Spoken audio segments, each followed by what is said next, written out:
પાટણ ખાતે ગલોલી વાસણામાં સદી મેલડી માતાજીનું આદ્ય સ્થાન આવેલું છે। આ મંદિરમાં પંથકના લોકો માટે આસ્થાનું કેન્દ્ર છે, ત્યારે વર્ષે દહાડે અહીં અનેકવિધ કાર્યક્રમો યોજાય છે, જેમાં મોટી સંખ્યામાં શ્રદ્ધાળુઓ ઉમટે છે। ત્યારે છેલ્લા 11 વર્ષથી ગલોલી વાસણાથી રાજસ્થાનના રામદેવરા ખાતે પગપાળા યાત્રાનું આયોજન કરવામાં આવે છે। ત્યારે ચાલુ વર્ષે પણ આ યાત્રાનું સુંદર મજાનું આયોજન જિલ્લા કોંગ્રેસ પ્રમુખના નેતૃત્વ હેઠળ કરવામાં આવ્યું છે। માધવનગર સ્થિત સદી મેલડી માતાજીના મંદિર ખાતે વાજતે ગાજતે પાટણના ધારાસભ્ય કિરીટ પટેલ તથા રબારી સમૂહના લગ્ન સમિતિ, મુસ્લિમ સમાજના અગ્રણી સહિત વિવિધ સમાજના આગેવાનોએ સંઘને પ્રસ્થાન કરાવ્યું। આ પદયાત્રા સંઘમાં 30થી વધુ યાત્રાળુઓ જોડાયા હતા। 450 કિલોમીટરનું અંતર કાપી આ સંઘ 10 દિવસે રણુજા ખાતે પહોંચશે।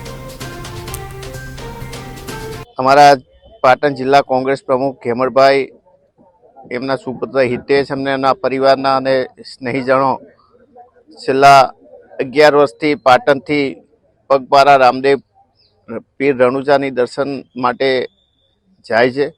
આજે પણ એમના ઘરેથી આ યાત્રાનું પ્રસ્થાન અમે કરાવ્યું છે। 30 જણા લોકો એમની સાથે જોડાયા છે।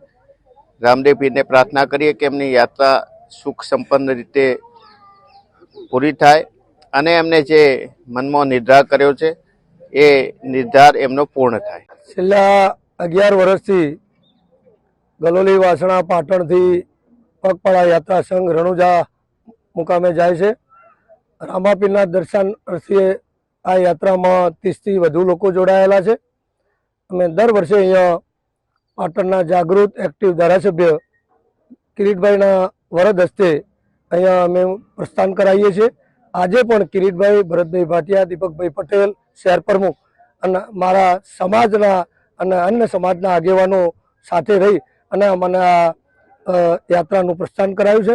રામાપીર આમાં જેને ભાગ લીધો છે એની મનોકામના પૂરી કરે।